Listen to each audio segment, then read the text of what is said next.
This is Eric Erb from the Eric Erb Show Live. You can find me online at theericerbshow.com and, of course, twitter.com/The Eric Erb Show and on anchor.fm /The Eric Erb Show Live. If you want to start a podcast and you're new to podcasting, the best way to try it out for free, go to anchor.fm. They provide you all the tools, everything you need to have your very own podcast for free. That's anchor.fm. I'm looking at the numbers here in the news, and I know at the time of this podcast, about 8:30 February 1st, 8:30 p.m. February 1st, Eastern Standard Time. This podcast is live. I'm looking at the numbers from the coronavirus, and they're starting to get very, very scary. Here's some of the numbers of what the official, quote-unquote, mainstream media is reporting. They're saying with the coronavirus right now, the numbers are following. The coronavirus count, there's about 12,036 infected, and there's over 259 people dead. The WHO warns all nations of the world the coronavirus is set to go global. Well, we already know this. New York's had their first case reported, but in order to protect their tourism, quote unquote, they're denying that. And then also, I just picked up today, just a couple hours ago, there's a man in Boston that contracted the coronavirus. So you have the two of the biggest cities in the United States, of course, the biggest being New York City, and they're in denial as usual, ran by Democrats, not to be political with this virus, but again, so they don't start a nationwide panic. Well, I think if you haven't had, and you haven't had your head stuck so far up your ass, and you haven't paid attention to things, this is migrating and already here in the United States, this coronavirus. And now the last report was, again, a gentleman in Boston contracting the virus. It's time to start not panicking. I repeat, do not panic, but it's time to make preparations. And what I mean by preparations are, in case things get really, really bad and ugly, have a food supply, at least a 30-day food supply on hand, at least 30 days minimum. Have enough water on hand. Have enough disposable as far as food, paper plates, something to eat off of, because you're not going to be able to wash dishes, obviously, unless you have water. If you have water, then that's okay. You need an ability, if the power goes out, you might need a generator depending on where you live. I know it's very cold in the north where I came from, the great state of Michigan. It's very cold up there in Michigan, so I got it. So obviously if you're out in the cold and the power goes out, you're going to need something to give you some friggin' heat, a heater or something. So these are all things you need to think about, survival foods. You'll need, obviously, a heat source, the ability to make fire, the ability to keep warm, especially if you're up north rather than down here in Central Florida where I am. You know, the coldest it's gotten down here, we've gotten a couple 30-degree days, but then it warmed up to about 55 or 60. So, you know, nobody's really going to die at 60 degrees. These Floridians down here, these people are just crazy and pathetic. They think that, geez, it's 55 or 60. We're all going to die. We're all going to, it's cold. That's not cold compared to where I came from in Southwest Michigan originally. It's gotten very cold. We've had 32 a couple times in my 36 years of life in Michigan. We've gotten down to 32 or below, almost down to 28 degrees or below zero in Michigan. We've gotten very, very, very cold, and that's not even really cold. We've gotten down to 20 degrees below zero. And so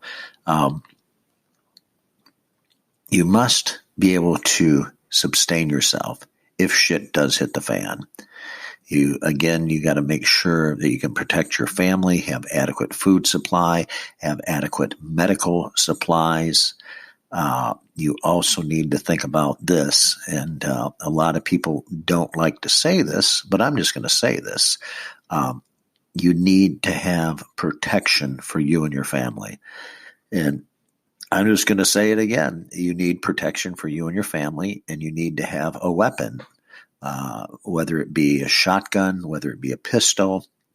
The choice is yours, but you need to protect yourself and your family. If, again, shit hits the fan, it's this global pandemic. The coronavirus is already here.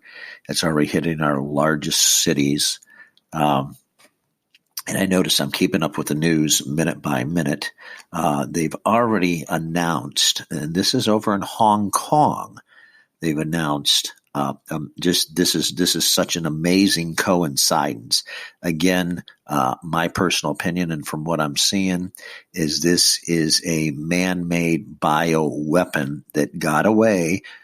China had stole somehow, some way, the patent for the coronavirus. So the Chinese went back to Wuhan, China. They were experimenting in their lab. Something went wrong with animals. I don't know, somebody got bit or whatever, but it doesn't matter. They don't have the right decontamination process over there. When you wear a suit, a biohazard suit, anybody can wear a suit. It's taking it off. I've seen this on MikeAdamsNaturalNews.com. Anybody can wear a suit. That's a good point. Taking it off and decontaminating yourself is the trick without reinfecting yourself once you take it off. So obviously the disease spread, either one of the workers got bit by an animal, somebody got infected. Chinese New Year, 5 million people scattered before they started locking down. There's 20 cities, 56 million people locked down, quarantined.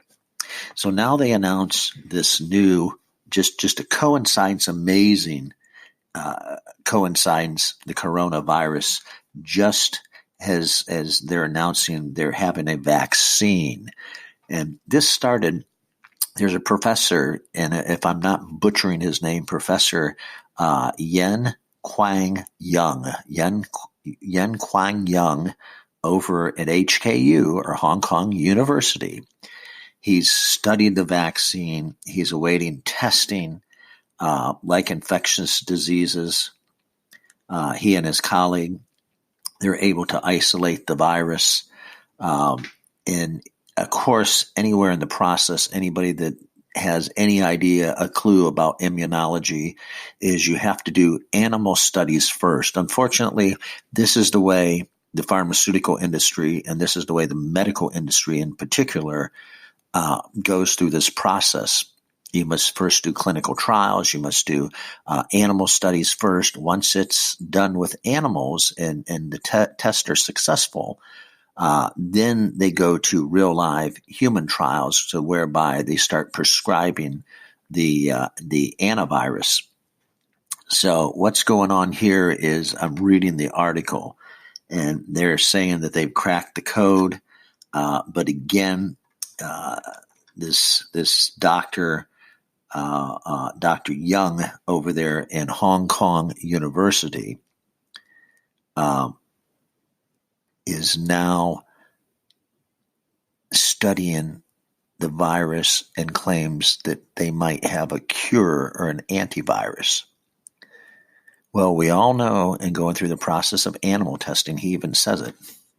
It could be 3, 4, 5 months. It might not even be 6 months, or it might be even a year, because you just can't start giving an antivirus to everybody around the world and not knowing the repercussion, not knowing that this is going to kill you, what it's going to do. It could stop your heart, brain damage. Who the hell knows? Nobody knows. That's why, again, unfortunately for the animals, but they have to test this and retest this, hundreds of trial samples and in animals that they inject the virus into. And if the animals, after having the virus, come away okay, and they monitor that 24/7, and the animals are okay, then they start with the humans. But they have to go through all that. So you're looking, as I said before, I've debated this with a couple people. the virus is going to run its course right now. A cure is at least 6 months away. So I just wanted to give you guys an update and inform you guys. Let me know what you think of this podcast. This is Eric Erb from the Eric Erb Show live on Anchor.fm. You can find me on the EricErbShow.com and, of course, on Twitter.com/the Eric Erb Show. This is Eric Erb signing off.